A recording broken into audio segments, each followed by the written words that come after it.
안녕하세요. 한 변호사, 한필성 변호사. 배 변호사 배양미 변호사입니다. 그 당시에 검찰에 좀 높은 공무원이셨다고 해요. 이 보은양을 9살 때부터 대학 갈 때까지 계속해서 지속적으로 성폭력을 했습니다. 이후에 보은양이 이제 대학을 가서 보은양이 주말에 집에 가면 아빠가 또 성폭행을 하고 또 돌아오고 뭐 이런 상황이 반복되고 있었거든요. 그래서 결국 고민하다가 이거는 그 사람이 죽지 않으면 끝나지 않겠다라고 해가지고 아버지를 살해하게 되는 그런 사건이 있었습니다.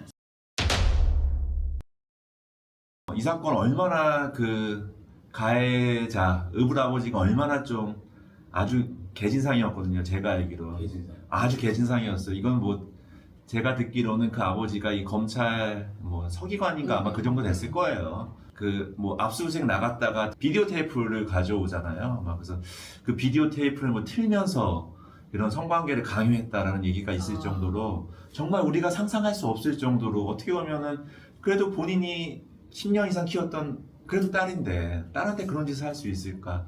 그래서 또 한편에서는 그 아버지는 물론 사람의 목숨 가지고 판단할 문제는 알지만 죽어도 싸다라는 말까지 들을 정도로 좀 그 당시는 좀 갑론을박이 있었던 사건이었던 것 같습니다. 근데 지금 와도 그게 이제 살인이잖아요. 이거는 조금 정당방위가 쉽지는 않을 것 같다는 생각은 들어요. 이제 미국 같은 경우는 지속적으로 학대받는 여성 뭐 중국은 뭐 이렇게 해가지고 이런 경우에 무죄가 좀 선제적으로 나올 수도 있는데 우리나라에서는 아직은 좀 어렵지 않을까 싶고요.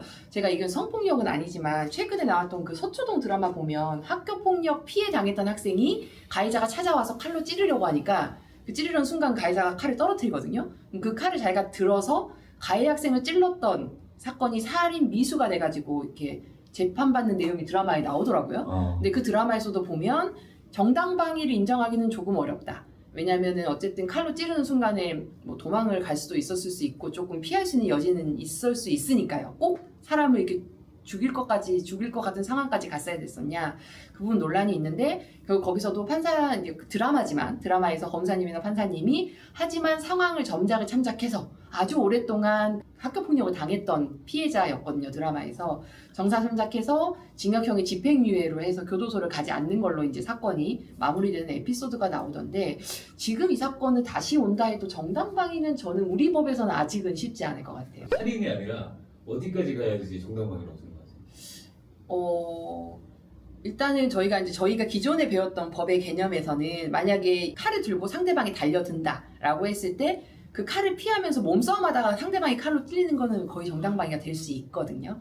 근데 이제 아까 그 진간보은 사건 같은 경우에는 나를 잡아서 아빠가 잠을 자고 있는 타이밍을 맞춰서 강도로 위장해갖고 집에 들어와서 자고 있는 사람을 이제 살인을 했던 사건이어가지고 이제 우리가 배운 기존의 법의 개념에서는 사실은 심리적인 지배 말고 법의 개념에서는 그 사람이 방어가 안 되는 상황이었잖아요. 현재 나를 때리거나 현재 나를 죽이려고 하거나 현재 나를 찾아서 위협한 상황이 아니면 조금 정당방위는 어렵지 않냐라는 게 이제 저희들의 기본적으로 저희가 법을 하면서 배운 관념이긴 합니다.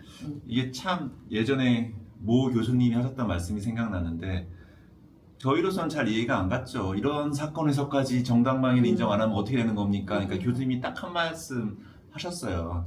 그게 다 정당방위가 되면 세상에 살인이 너무 많아질 것 같다.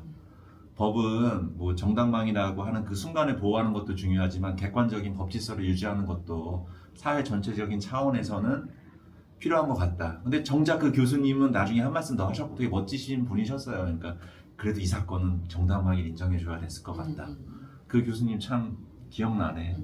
그렇죠. 그러니까 이게 저희가 마음으로는 정당방위가 된다고 생각을 하거든요. 그러니까 그 당시에 그 진간보은 사건은 경찰에 신고를 해도 아빠가 검찰 고위직이다 보니까 이게 제대로 해결이 안 됐다고 그런 얘기도 있었어요. 그래서 마음으로는 정당방위가 되는데 막상 내가 그 자리에 판사석에 앉아 있었으면 내가 정당방위를 할 수 있었을까 물어보면 저도 처벌은 선처해줄 망정 정당방위를 법적으로 판결로 쓰기는 상당히 어려웠을 것 같다라는 생각은 듭니다. 어떻게 보면 또 얼마 전에 나온 그 혀절단 사건, 어떻게 보면 그 피해자는 그 당시 18세였지만은 지금 61년이 지난 이 환갑을 지난 만큼 그분께서는 얼마나 많은 또 이 범죄자로서의 그죠. 이런 전과를 가지고 사시는 거였잖아.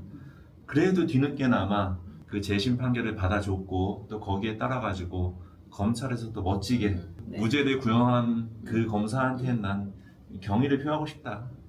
그리고 또 용기 있게 나서주신 거잖아요. 그분들이 용기 있게 재심도 하고 이렇게 사회적으로 다시 한번 이슈가 되고 그런 게 반복되면서 사회적으로도 이런 걸 또 학습하고 좀 또 발전하고 그런 게 있는 것 같습니다. 그래도 우리가 벌써 대학교 졸업한 지는 나나 뭐 배 변호사나 몇십 년 지났지만은 참 한결같았던 네. 것 같았던 네. 법도 이렇게 또 강산이 변하는 만큼 사회의 흐름을 좀 따라가 준다는 점에서 이래서 법을 배우는 의미가 있는 건가? 네, 맞아요. 저도 그 사건 보면서 아, 저거만큼은 안 흔들리는 무슨 교과서에 적힌 그런 진리 같은 내용이었는데 그것도 이제 바뀌는구나 이런 것 때문에 좀 되게 개인적으로도 감회가 새로웠던 것 같습니다. 네. 죄는 미워도 인간은 미워하지 말라. 이 말씀에 대해서 어떻게 생각해요? 죄가 미우면 당연히 인간도 미운 거죠. 아니 저는 예 그거를 이렇게 딱 떨어져 놓고 보기에는 좀 사람으로서 한계 때문에 그거는 성인의 반연에 오른 분들이나 가능한 것이지 전 되게 미운 사람 밉더라고요. 막 맡았던 사건 중에서도 본인이 뻔하게 죄를 저질렀는데도 막 극구 부인하거나 뭐 반성의 기미가 없으면은 전 과감하게 얘기합니다. 저 사람 엄벌에 처해달라고. 탄원서도 뭐 많이 내기도 합니다. 제가 아직 성인 되기까지 좀 어려운 것 같습니다. 배 변호사는 어때? 저는 죄는 미워하되 사람은 안 미워할 수 있지만 처벌은 해야죠. 네, 책임은 져야죠. 책임을 지는데 저는 그 죄는 미워하되 사람은 미워하지 않는다의 마지막 그 한순간 때문에 그런 것 같아요. 그럼에도 불구하고 그 사람이 바뀔 가능성은 있다. 그러니까 이 사람이 정말 큰 잘못을 했고 뭐 당연히 응당 책임을 져야 되고 법적인 처벌도 받아야 되는데 이 사람이 죽을 때까지 반성하지 않고 바뀌지 않을 것인가 또는 어느 순간 이 사람도 교화가 되고 달라질 수 있을 것인가 거기 마지막 사람에 대한 마지막 희망이 있을 것인가 그런 점에서 죄는 미워하되 사람은 미워하지 말라라는 의미를 좀 생각을 해봐야 되지 않을까 이렇게 생각합니다. 네. 네. 법철학과도 연결된 것 같아요. 아, 네. 내가 요새 윤리와 사상 지금 공부를 하는데 결국 끊임없는 이게 좀 딜레마인 것 같아. 과연 뭐 맹자의 성선설이 맞냐, 순자의 성악설이 맞냐. 근데 정작 순자의 성악설은 우리가 생각한 거랑 좀 다른 개념으로 말씀하시더라고. 좀 어려운 질문이지만 네. 또 이렇게 대답을 그래서 저희도 사람 네. 미워합니다. 네. 결론은 언젠간 바뀔지 모르겠지만 일단은 좀 정말 파렴치한 사람들이 있어요. 네. 그러면 저희도 좋게 보이기는 어렵죠. 네. 뭐 PD님 보시기엔 저희는 어떻게 착해 보이십니까? 뭐 악해 보이십니까? 아직 판단을 못하겠어요. 판단을 못하셨어요. 네. 딱 보고 아셔야죠. 척이면 척인데 이상 한 변호사 배 변호사였습니다. 안녕. 안녕.